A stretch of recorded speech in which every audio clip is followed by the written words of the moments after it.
You're tuned in to More Living with Jim Brogan, broadcast live from the Brogan Financial Studios at News Talk 98.7, where old-fashioned values, expert knowledge, and genuine understanding come together to give you the retirement straight talk you deserve. Jim's a former National Advisor of the Year recipient and a financial educator, and he's here today to talk about how you can live out the best years of your life. Jim and the Brogan Financial team have been helping retirees and pre-retirees across the Southeast for over 20 years in their pursuit of financial independence. You can reach them during the week at 865-862-6800. So sit back, relax, and get ready to learn, because More Living with Jim Brogan starts now. Happy Saturday, East Tennessee. Welcome to More Living with Jim Brogan, where it's all about living the best years of your life your way.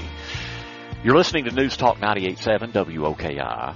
When I'm out in the community, when I'm teaching a class and I run into people, it seems like everybody is concerned about short-term market conditions and the impact of uncertainty, volatility, all those things.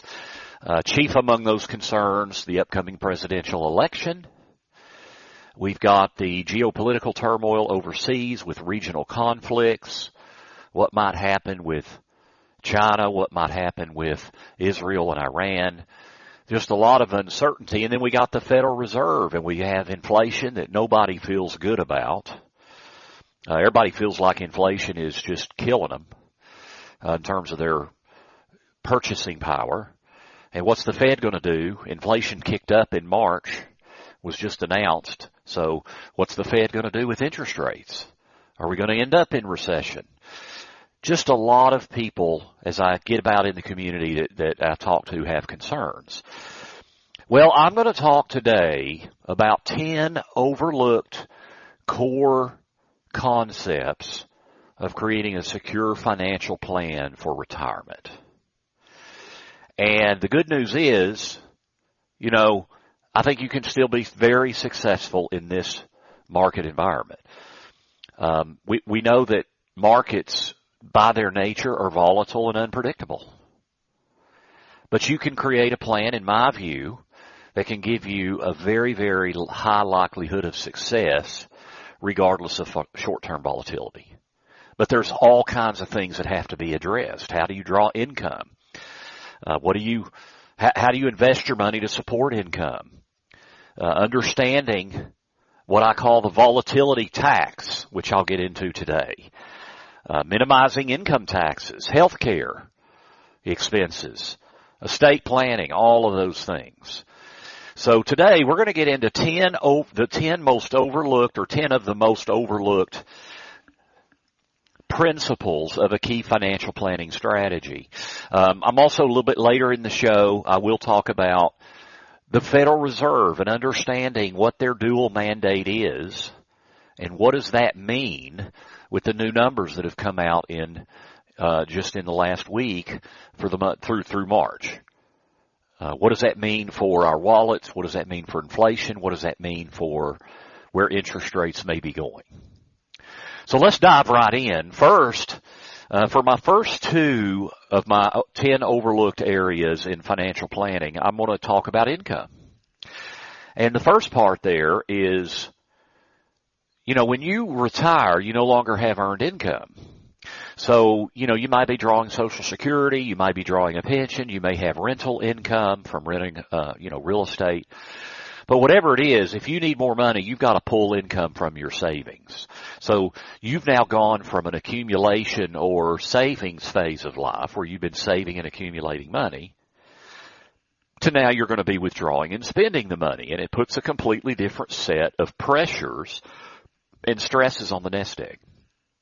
So my first overlooked concept of financial planning is don't draw a fixed income from a variable investment. And unfortunately, that's what many people do, and that's where you can really get into trouble with short-term market volatility. We never know when we're going to have short-term market volatility that causes investments to go sharply down. We do know over the long haul that the stock market has been historically the best way to beat inflation. But what's the long haul? It's certainly not 1 or 2 or 3 or even 4 years. The long haul, you're going to need maybe 10, 12, 15 years for markets to work out. You don't necessarily have to have that time, but if we go through a challenging, 5 or 7 year period, then you may need 12 or 15 years if you're just invested in the stock market. So you don't want to be depending on market investments for your for your retirement income, especially in those early years of retirement. Think about it this way. Market investments are constantly going up and down. And inevitably they will be sharply down. And if you're living on those investments, that means you're going to have to sell them off while they're down, and you're going to spend that money. You'll now compound your loss because it's been spent. It'll never come back. And that is one of the biggest risks to retirement success, is having to spend a substantial investment loss. See, it's okay to sell something when it's down and reinvest it, but you don't ever want to sell it when it's down and spend it. So with we had a tough week in the market this week. But overall, the market's up so far this year. It's near all-time highs. Now's a great time to address how can you secure income for the next 5 or 6 years and not be dependent on the stock market, because the stock market in the short term is just flat out unpredictable and can be very volatile. But in the long term, provides us a great tool to beat inflation, which is also one of the most powerful opponents of our success in retirement. So don't draw fixed income from a variable investment. My second overlooked area in income planning is Social Security election. I like to say that Social Security is the most important election that you'll vote on in your retirement years. It's so critically important. And according to estimates, only 4% of our older Americans choose an optimal Social Security filing strategy. When is the best time to draw? It's not as simple as just saying, how long are you going to live? What does that look like? How long do you have to live to break even on that whole deal? Because, if you draw early, you're going to get less money, but you're going to get it for more years. A lot of people feel like, I want to go ahead and get mine while I can. But that can be short-sighted because people are living longer and longer lives. At the same point, we have to consider spousal benefits, widow benefits. All that stuff's got to be factored in because, see, the lower earning spouse gets the greater of their own benefit or one half of the spouse's benefit. So like my wife, who has worked most of her years in the home, now she's been working like a dog at the office as our vice president of operations the last 4 years. But for most of her adult life with me, she's worked primarily in the home and done some music jobs in music education and in performance. So she doesn't have the years of an earnings base that I do. And so she'll get the greater of her own benefit or half of mine. In this case, she'll probably get half of mine. But to get half of mine, I have to be drawing. So what if and there's no increase to her benefit if she delays that spousal benefit past her full retirement age. If you delay to age 70, your benefit goes up 8% per year from full retirement age, but the spousal benefit does not increase. So if I want to delay to 70 and she wants to go ahead and draw that spousal benefit at 66 or 67, she can't do it because I'm not drawing. Well, that might affect our strategy. Likewise, the widow benefit, when one of us dies, the surviving spouse gets the greater of the two benefits. So now, for me as the higher earning spouse, it's not just do I live long enough to break even on this thing. It's do either of us live long enough. And the odds are overwhelming that one of us will. But can we afford to delay? Because if we're retired and we need income, and we're not drawing Social Security, we're going to need to draw income from our investments. And we have to be very careful we don't deplete those investments too much in the early years of retirement, because we need that money to last us for a long, long time. So don't draw a fixed income from a variable investment. And your Social Security election is perhaps the most important election you'll vote on in retirement. When we come back, we're going to talk about what I view as the two of the most overlooked areas in being successful with your investment plan, as you approach retirement and as you're retired. So stay with us. This is More Living with Jim Brogan here on News Talk 98.7 WOKI. Welcome back to News Talk 98.7's Brogan Financial Studios, where Jim Brogan is coming to you live with important news and advice to help you achieve your dream retirement. Get ready to learn and live. Here's your host, Jim Brogan. Welcome back to More Living. This is News Talk 98.7 WOKI. I am your host, Jim Brogan, and we're talking today about 10 of what I consider the most overlooked core concepts of being successful in financial planning in your lifetime, and especially as you approach retirement and get ready to retire. I do want to quickly mention my upcoming class through Pellissippi State, Tax Planning and Your Retirement. This is a one-night class on tax planning. It's on Tuesday, May the 7th. So it's coming up here in a few weeks. Again, it's at Pellissippi State, Hardin Valley. You can go to let me get that website. You can go to PellissippiTaxPlanning.com. Again, PellissippiTaxPlanning.com. You can download a syllable and click to register. Again, that's tax planning and your retirement on Tuesday, May the 7th. Taxes are going up at the end of next year. Where might they go in the future? And how might that affect your ability to retire comfortably? That's what we'll talk about in the tax planning class. I'm talking today on the show about 10 of what I consider the most overlooked core areas of financial planning. Let's talk about your investment mix. What are some overlooked things? I'd say number one, depending on the 60-40 mix or that classic 60-40 balance of stocks and bonds. 60-40, 70-30. I can't tell you how much I still see this today, where when I say 60-40, what that really means is 60% in stocks or stock funds, and usually it's mostly stock funds, and then it's 40% in bonds.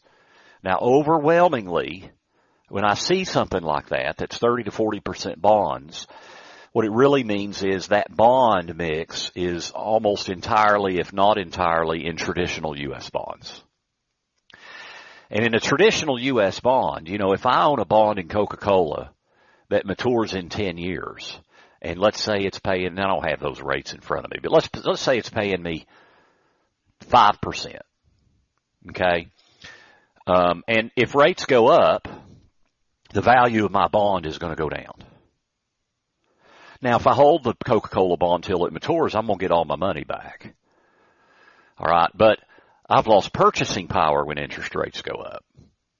When you buy a traditional bond mutual fund, when interest rates go up, bond values go down. And there's no assurance they'll ever come back because bond funds do not hold bonds to maturity as a rule. So the problem with that traditional 60-40 or 70-30 mix is, you know, historically, the reason people have done that is that we go back to that core word, diversification. And the idea is, historically, stocks and bonds have been negatively correlated. What does that mean? It means if stocks are down, bonds are typically up. If stocks are up, bonds could be down. And bonds year to year are more stable as a rule than the stocks. So in the short term, stocks have more volatility. Now, in the long term, I think bonds have more risk because of the lack of being able to beat inflation. But the last 5 years, stocks and bonds have been much, much more heavily correlated. And believe it or not, a 60-40 portfolio, if that was your model going into 2022, you know, we had the market downturn in 2022. We had the nice bull market in 2023. We've got a good 3 months so far this year. You're still in the hole, though. If you had a traditional 60-40 mix, let's say it's in the indexes, to keep it simple, you'd be in the hole. You'd still be negative where you were at the end of 2021. I think you've got to have a greater level of diversification. You know, diversification in today's world, you know, it means that you have a whole lot of stuff in the portfolio that doesn't move up and down together. When one zigs, another zags. That way, if one is way down like stocks, hopefully they're not all way down. So you don't lose as much in the bear market. Now then, you're probably not going to make as much in the boom, you know, in the bull market run. But investing is all about balancing risk and reward. But I think you need to be more diversified. Number one, you need to be diversified within the bond category. Instead of just traditional U.S. bonds, you can have inflation protected bonds. You can have bonds that go up with rising rates, not down. You can have foreign bonds. Foreign bonds hedge the value of the dollar. You would typically do that through a foreign bond fund. But even your bond mix can be much, much more diversified. And then what about alternative asset classes like real estate and commodities and energy? Precious metals. You just need to have more stuff that zig and zags. So don't fall victim to that classic 60-40 mix that so many people have done for so long, because it's not been very effective the last 5 years. I don't think in this new world we live in it's going to be very effective moving forward. That doesn't mean you shouldn't have any traditional bond exposure. That is not what I'm saying. 40% just may be a bit much and create a drag on your return. The second overlooked area in investments is what I'm going to call the volatility tax. Understanding how extreme market downturns effectively tax your investment balance in a terribly negative way. Now, what does that mean? The way I've always referred to this is the cruel math of losses. But let's call it a volatility tax. In other words, the deeper you have a downside, the more it costs you in the long run. So how does that work? Let's say you've got $100,000 and you lose 40%. You now have $60,000, right? Now, let's say you then make 40%. 40% on $60,000 is a $24,000 gain. So you're at $84,000, but you started at $100,000. So if you're down 40 and then up 40, you've lost 16%. $16,000. That's a tax on your downside volatility. And you got to understand this. Now, what if it was a 25%? Or let's do 20%. It's a little bit easier math. If you lose 20% on 100,000, you're at 80,000. If you then make 20% on 80,000, you're up to 96,000. So the volatility tax on a 20% loss is only 4%, $4,000. Whereas the volatility tax on a 40% loss is $16,000. So it becomes critical to understand the need to protect yourself against the big, big downside loss. And there are different ways to do that. You can do that with diversification. You can actually do that by owning volatility, where you actually have a small position in your portfolio for your diversification that when the markets are sharply down and maybe even sharply up, you get a nice return. You've got a holding in your portfolio that when we have very sharp movements in the market, you actually profit from that, even if it's sharply down. And that can really help you absorb that big, big downturn, as can greater diversification. So with investments, it's understanding the danger of the 60-40 blend and balance of investments, and then understanding that volatility tax and the need to reduce the amount of a big downside loss when markets inevitably are down a lot. Now let's move on to income taxes. What are some overlooked key areas with our income taxes as we talk about 10 overlooked fundamentals of retirement planning and financial planning overall? So with tax planning, one is understanding what is your income tax bracket now and what might it be in the future, and should you be intentionally creating taxable income to take advantage of today's lower tax rates. You know, income tax rates are going up the end of next year. The Tax Cuts and Jobs Act is expiring. We're going back to the 2017 tables. In addition to almost all of our tax rates going up, the standard deduction is going to be cut almost in half. And by the way, if you're in a 25% tax bracket in 2026, the average married couple in a 25% tax bracket, the deduction going down is going to cost you approximately $3,000 in income taxes. That's a big check to have to write. If you're at a 25% marginal rate, you're looking at a standard deduction, an increase in your taxable income of about $3,000, plus the higher tax brackets. So what we should be thinking about is there ways, like if you're in a 22% tax bracket today, should you fill up that bracket? You know, the 22% bracket runs up to about 100, I don't have the exact number in front of me, but about 190,000 for joint filers. So if you're married filing joint and your taxable income is 150,000, but you can go all the way up to 190 and still be at 22%, you might want to consider filling up that bracket. Because you should also consider down the line, once you're 73 or 75 and you have those required minimum distributions from your IRAs and 401ks and other retirement accounts, what's your tax bracket how much taxable income are you going to have then? And maybe you instead of 22, you're going to be at 25 or maybe 28 or maybe even 33%. So the idea is filling up that tax bracket. Now and that leads me to my next two overlooked areas that are in tax planning, and one is Roth conversion. That is a classic way to fill up that 22% tax bracket. You pay 22% income tax, and then that money, after you've had it for 5 years, you convert it. You've now got tax-free money for the rest of your life.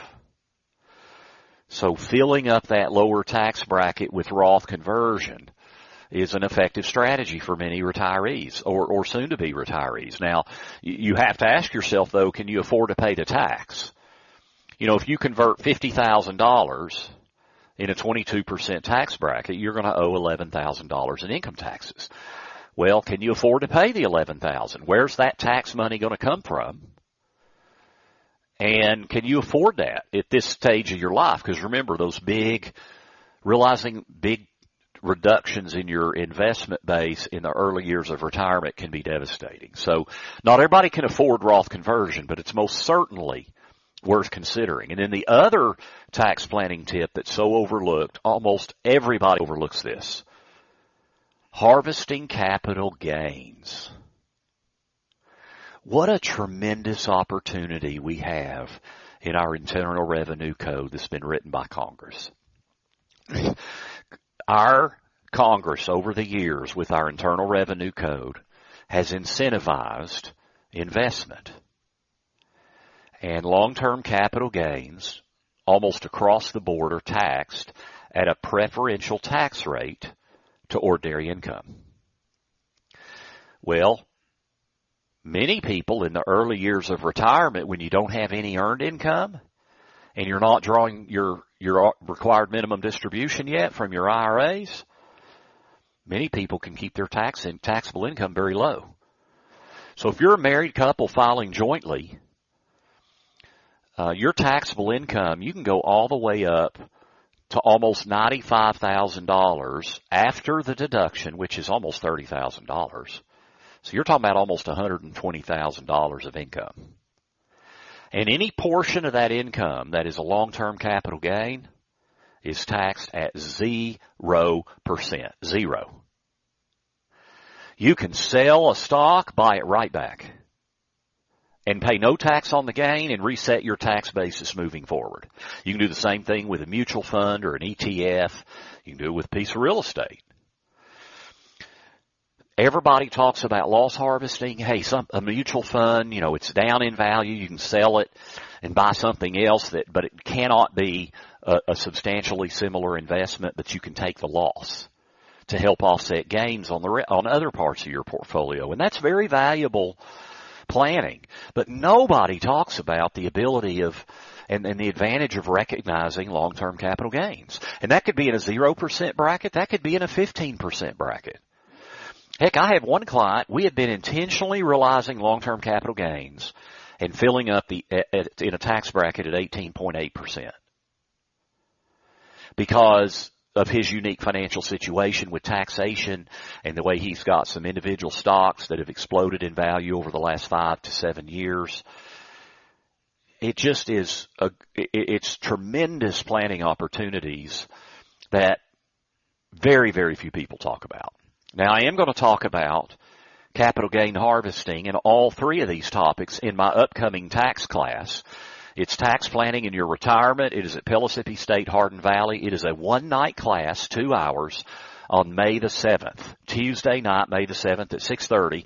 You can go to PellissippiTaxPlanning.com. That's PellissippiTaxPlanning.com for more information and to download a syllabus. When we come back, I'm going to finish my top 10 overlooked areas or 10 of the most overlooked fundamental areas in financial planning. We'll talk about the estate planning and planning for health care expenses.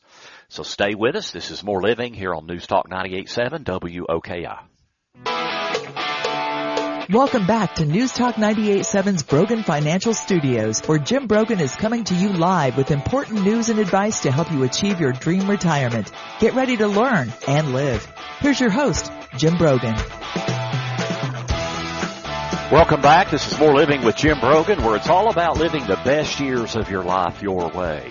We're on every Saturday, 9 to 10 a.m., and again from 3 to 4 p.m. right here on News Talk 98.7.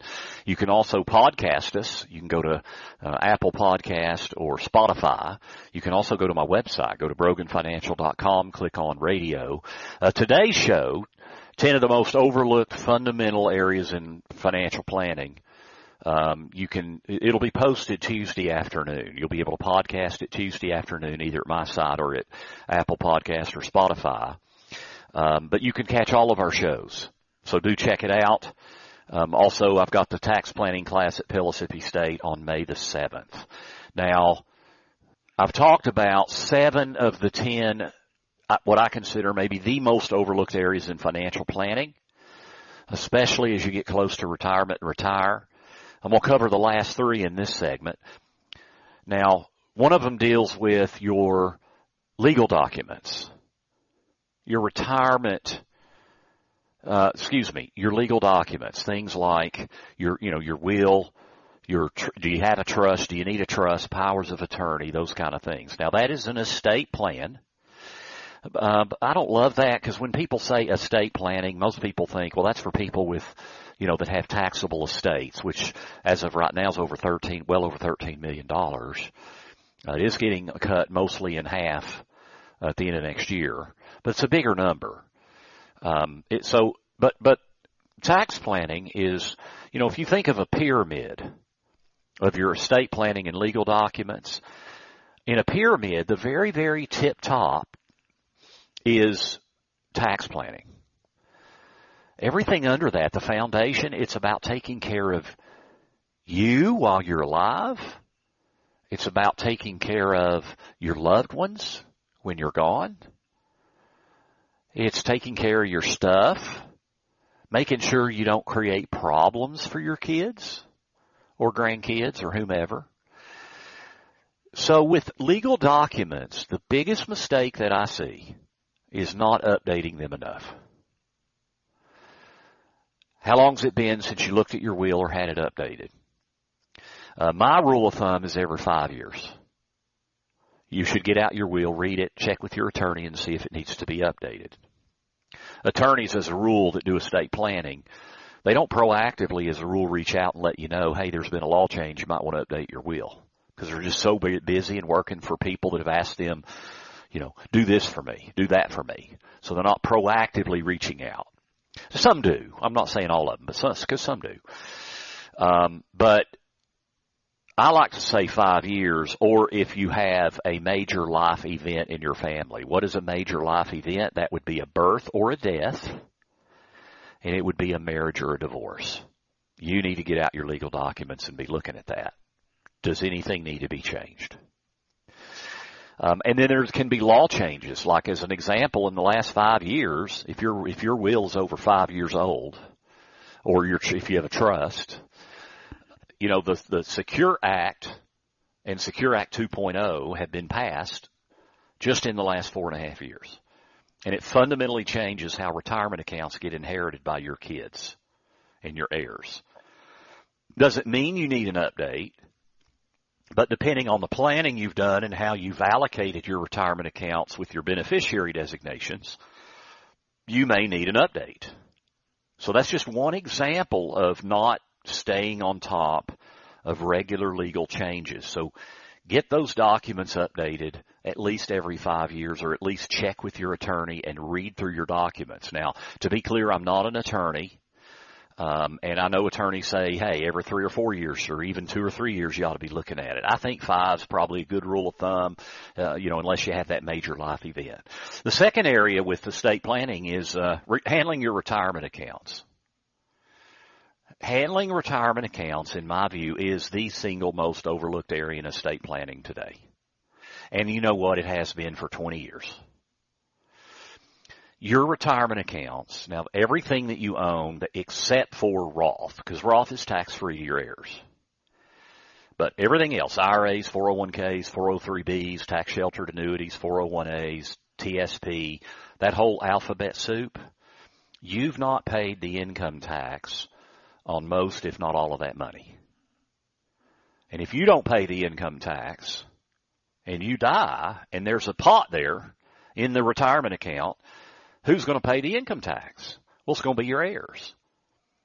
And with the new Secure Act, for the most part, there's a couple of exceptions that I'm not going to get into today, but for the most part, your heirs will have to deplete that retirement account within 10 years, best case scenario, and pay all the income taxes on those distributions within 10 years. If you don't have the right kind of planning and you haven't designated beneficiaries properly, they might have to take it either in 5 years or in a lump sum. And the way you name beneficiaries and coordinate that with your will is critically important. Your will, it's important to understand what your will controls and what your will does not control. When you have something that has a named beneficiary, your will does not govern that asset. So if I have an IRA and I've named my wife as my beneficiary and I die, my will is meaningless when it comes to that retirement account because Dee Dee is my primary beneficiary. As a matter of law, once I'm gone, it is hers. No probate, no nothing. Now that creates opportunities. It's so simple. But it also creates challenges because when people do their beneficiary designations, they don't give it a second thought. Maybe you name your spouse if you're married, then your kids. You don't think about, well, what about the grandkids? What if one child dies first? All these other, can they handle the money? Do they need restrictions? We think about all that stuff with the will, but we don't think of that with the retirement accounts. Yet those beneficiary designations are going to control who gets what and when. So handling your retirement accounts, in my view, is the most overlooked area in estate planning today. Now, I have a guide on naming beneficiary designations. If you go to broganfinancial.com and you click on resources, go to guides and reports, you can see that guide. All right, it's a guide on naming beneficiaries. So go there again. It's the so you definitely want to check that out. You'll have to scroll down towards the bottom, but it's called a beneficiary checklist. So go to broganfinancial.com, click on resources, go to guides, and scroll down, and you'll see that beneficiary checklist. When you see that checklist and you see all the things that are on it, it might kind of blow your mind, like, well, I didn't know there was all this to this. But that checklist is important. It's a great resource. Again, you can get it at my website, broganfinancial.com, and click on resources. And then finally, the 10th of the most overlooked areas in financial planning today, it's going to deal with the topic of health care expenses in retirement. And I'm not talking about Medicare and traditional medicine. I'm talking about the threat of long-term care. Long-term care, that by definition means you need help living. You cannot live independently for at least 90 days. Now, many people that need long-term care, it's because they're doing some sort of rehab, rehabilitation or something, maybe physical therapy. Maybe they've got to relearn how to swallow so they can eat on their own, whatever it is. But people like that, after 4 to 6 months, they no longer need the care. They can be independent again. It's the other thing. It's everything else that's the concern. And if you're 65-year-old today, you have a 70% likelihood you're going to need help because you cannot live independently for more than 90 days. Now, the average stay in a nursing home in the country is about 3 years. It's a little bit longer for women, a little bit shorter for men, but it's about 3 years. However, that includes the people that are only in for 4 to 6 months. If there is dementia, cognitive impairment, the average stay is 8 years in a facility. Nursing homes in America today are over $100,000 a year. If you have 6 or 7 or 8 years of those kinds of expenses, what will that do? And unfortunately, where we see it impact, and this is what I'm getting at, the overlooked area in healthcare planning, what's the burden to your caregiver? Not understanding that burden. If you don't have the financial resources to deal with the risk, what's going to happen is your caregiver is going to have to provide for most of your care. That's going to be your spouse or, unfortunately, maybe one of your kids. And when I speak with retirees and soon-to-be retirees, and I've done that for the last almost 25 years here in East Tennessee, and I've asked them about their concerns in retirement, not a lot of people say they want to leave a real rich estate to their kids. They say, take care of us. If we have some behind, great. We'd like to leave a nice legacy, but it's not the primary viewpoint. However, they do almost unilaterally say, I don't want to be a burden. Yet being a primary caregiver is extremely difficult.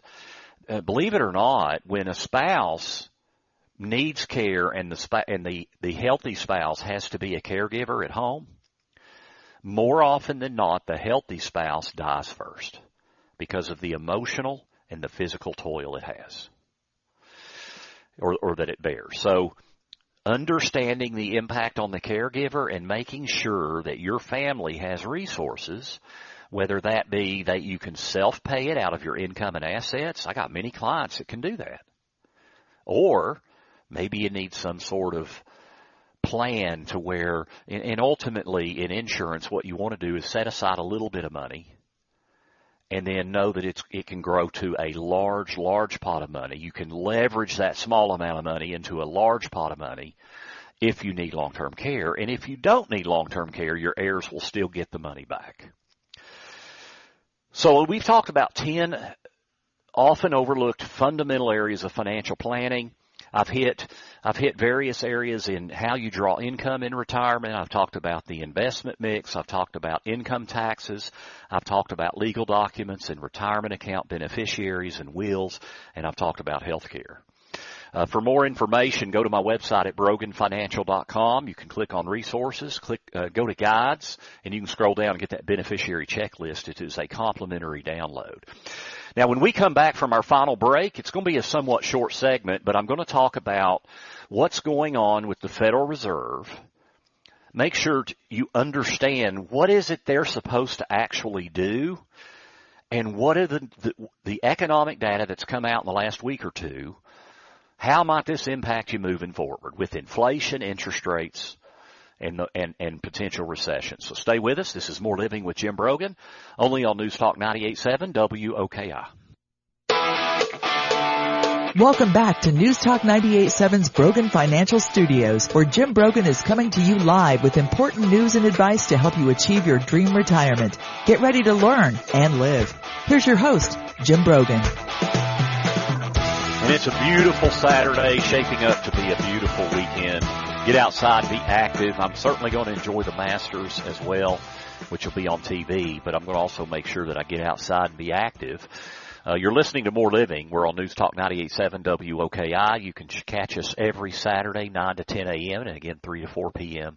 You can also catch a wealth of information and resources at my website, broganfinancial.com. We're going to talk about the Federal Reserve in this last segment, understanding what is their job and how might that affect you and me. So the Federal Reserve has a dual mandate. One is they're supposed to stabilize prices. So inflation, that perfect example, they want inflation down at 2%. The new inflation report came out for March. It went up to 3.5%. It was at 3.2. But one of their two mandates is to control prices and keep inflation in control. The other mandate is full employment. Well, unemployment right now is still under 4%. It is up to 3.8%. I'm sorry, 3.7%. It was at 3.8, but in March we had very, very good job growth. Job growth in March exceeded expectations and is part of a trend showing the economy's resilience amidst the Federal Reserve's anti-inflation measures. So the unemployment rate fell slightly. Now, it was down at 3.4% last April. So it is up a little bit. But, here's why I bring all this up. The Fed has been increasing, they increased rates dramatically. And so then the question now is, when do they start cutting rates back? Well, inflation is still sticky. It's still hanging around. And we really haven't seen much of an uptick in unemployment. We have seen a little bit of an uptick in unemployment. However, wage growth has also slowed down.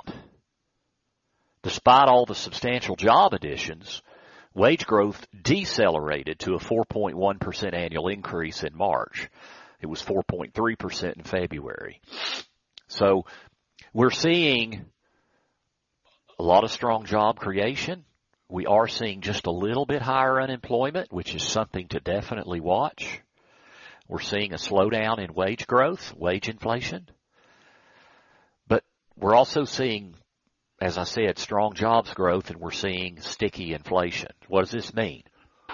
It means the Fed probably has more time before they need to start cutting interest rates.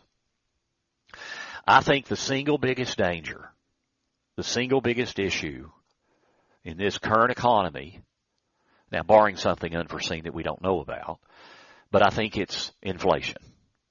Americans, by and large, are stressed about their finances, and inflation is maybe the key reason. Prices are up over 20% in the last 4 or 5 years.